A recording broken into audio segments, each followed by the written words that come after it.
Hello everyone, welcome back to my channel. I'm Rebecca Keppel. Today's video features the new My Favorite Things Friendship Card Kit. This kit is based on the 2021 Pantone Colors of the Year, which are Ultimate Gray and Illuminating, which is a really pretty yellow.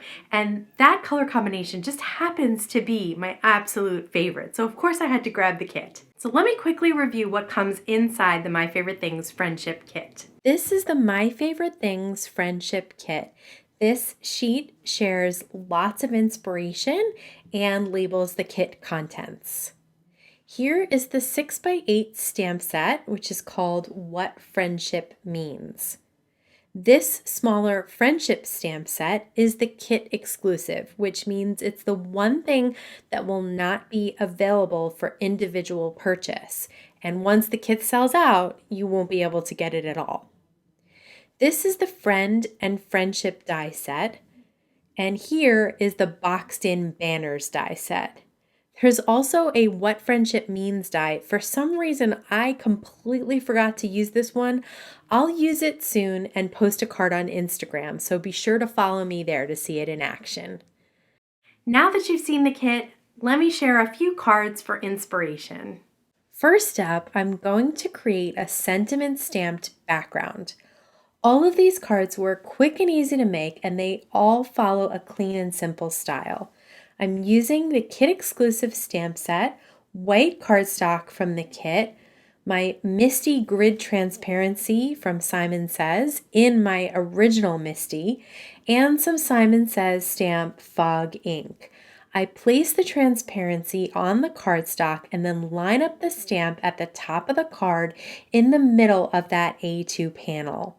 Then close the door of the MISTI, remove the transparency and ink up the sentiment with the fog ink and stamp it down. Then I open the door and move the cardstock 3 grid lines upward, re-ink the stamp and stamp it again. Continue doing this even if you have to hang the cardstock at the top outside of the MISTI door until the whole background is stamped with the friendship stamp in light gray ink for a subtle background. I then trim down the sides of the white cardstock.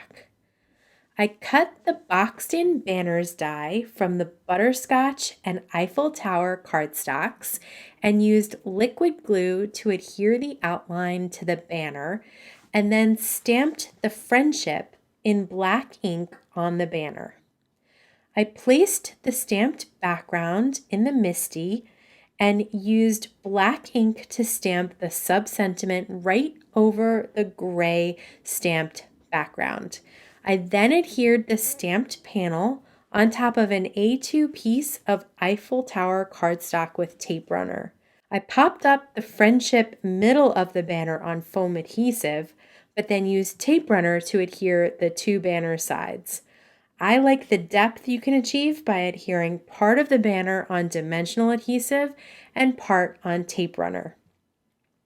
I really love My Favorite Things bold typeface in their stamps and modern designs of their dies. They really make creating clean and simple cards like this super quick and easy, but they still have a really big, bold impact. Just because everything is clean and graphic doesn't mean you can't add a little messiness and inkiness to cards with this kit. So next, we're going to create a super simple watercolor background. I'm using Distress Oxide ink in Hickory Smoke and rubbing the ink down on my Waffle Flower water media mat. I'm doing the same with the Mustard Seed Distress Oxide ink. Then I spritz both ink spots with water using my Distress sprayer, which is a handy way to keep water on my desk that won't ever spill. I'm using a simple Ranger flat paintbrush to mix the water and ink and then just dabbing the color on white cardstock.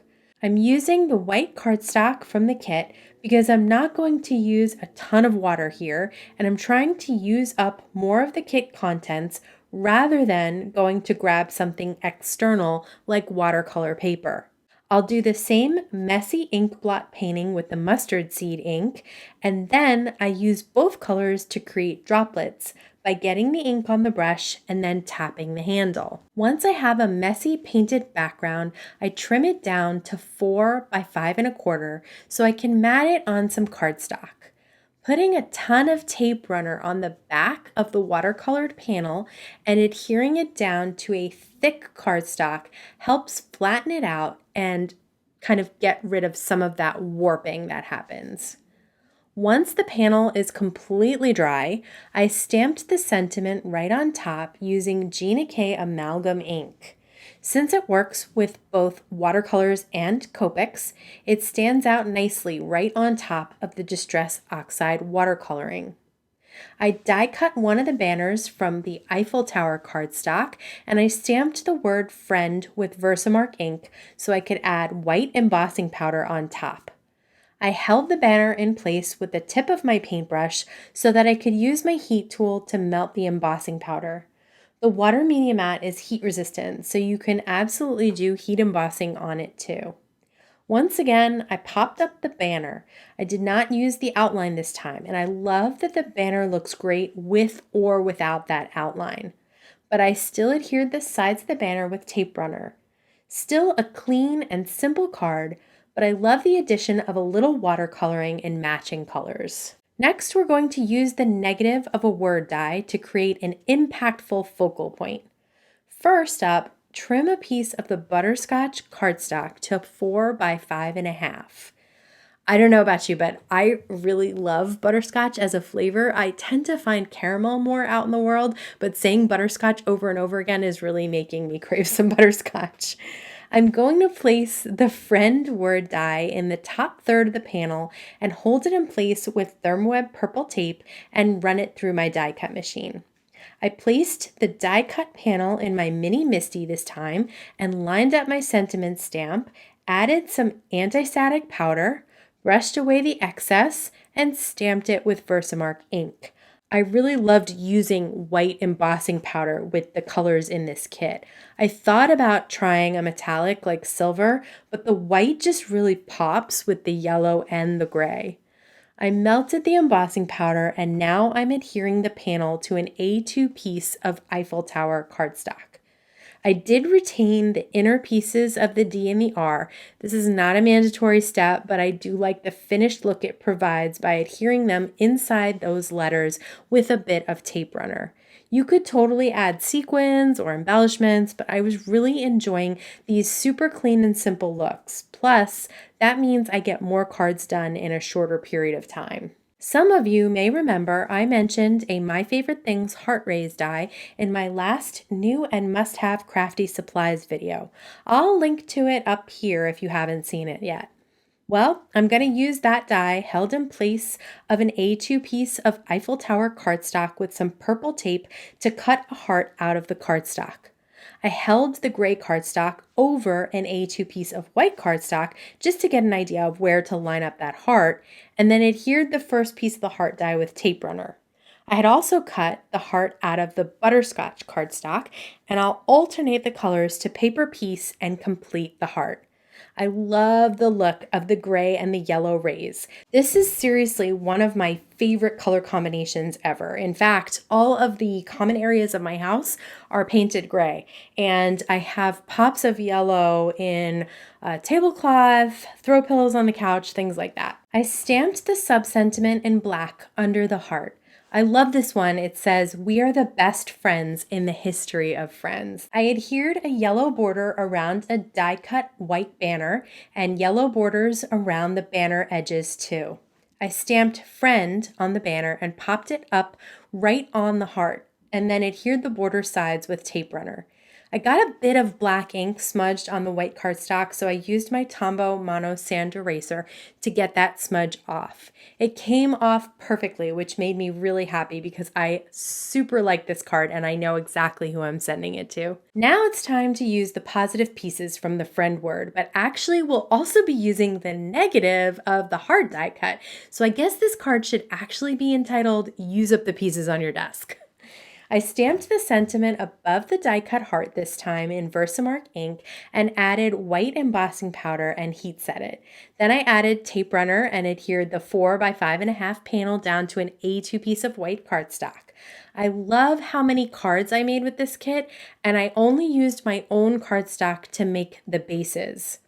Then I adhered the yellow rays of the heart that we hadn't used in the last card since we were alternating and adhered them inside the die-cut heart. I like this look too, where you don't adhere rays in every other spot, so it looks just raised on the rays and then set in on the white parts. To adhere the friend letters straight, I die cut the friend word die from a scratch piece of paper and trimmed it down right up against the letters, then held it over the gray cardstock and adhered the friend letters right inside. Let me just say, if it weren't for this little cardstock guide, I can 100% guarantee these letters would have been all over the place. Normally, a little unevenness doesn't bother me that much, but on a super clean and simple card, you can really tell if something is not straight. Am I right? Seriously though, I could not stop with this color combo. It literally is my favorite, maybe right after rainbow. For the next card, we're going to use one of the word dies to create a word shaker. I'm temporarily adhering the friendship word die to a horizontal piece of cardstock sized at 4 by 5.25 with purple tape and running it through my die cut machine.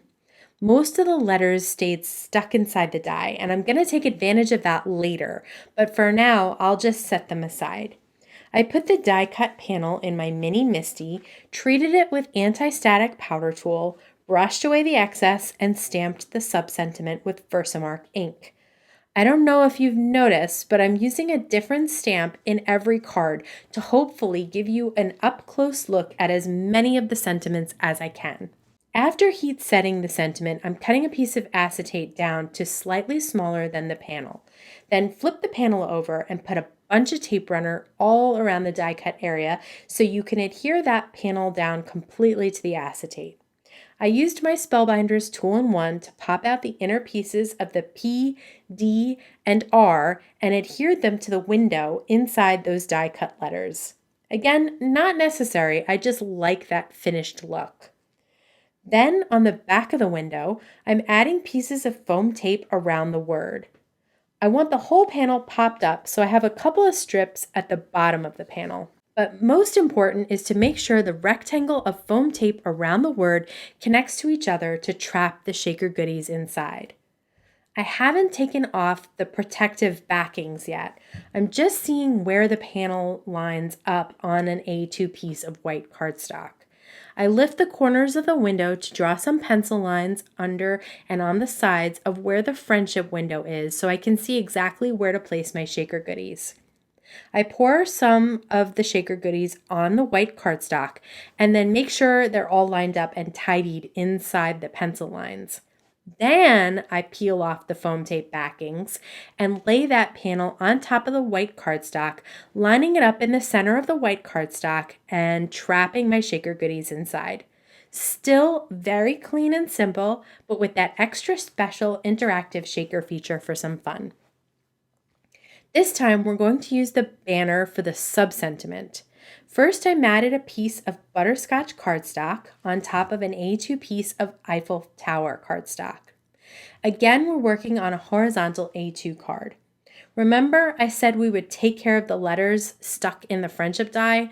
Well, I'm going to add a bit of tape runner to the back of those letters while they're still stuck in there, and then flip the die over and then press as hard as I can on the back. Obviously, I didn't get enough adhesive everywhere, but I did get a good portion of the letters stuck down this way, and it gave me a good amount of guidance as to lining up the rest and spacing them out evenly too. I die cut the banner from white cardstock and stamped that sub-sentiment that says, "Means you are never truly alone," in black ink. I love that this fits perfectly on a banner. I doubled up some foam tape to really pop this one off the background and placed the banner down on that foam tape. Still really like the look of the sides of the banner adhered straight down to the card for the depth of the banner. Thought I was going to pop some up, but I decided against it. Again, you could add embellishments or nouveau drops, but I think the power of these cards really comes from their simplicity. For this last card, I'm going to spice up the background a bit with some stenciling. I'm using my Favorite Things English brick wall stencil, and a lot of you have asked me about washing off the pixie spray in other videos. Here's a stencil where I had just wiped off the front, so there's still just enough pixie spray on the back to use it again here without needing to reapply it. I'm using Distress Oxide ink in the Hickory Smoke that we used before. I figured if it was good in the watercolor card, it would probably look good here too. I'm using a basic foam blender to apply the ink over the stencil, and I'm working on my water media mat. I like the smoothness of the mat for ink blending. I don't know which card this came from, but I had cut a piece of butterscotch cardstock down, and this strip was left behind. So I'm going to add some tape runner and place it at the bottom of the stenciled panel to kind of cover up the spot that wasn't stenciled. Flip the panel over and cut off the excess with some nonstick scissors.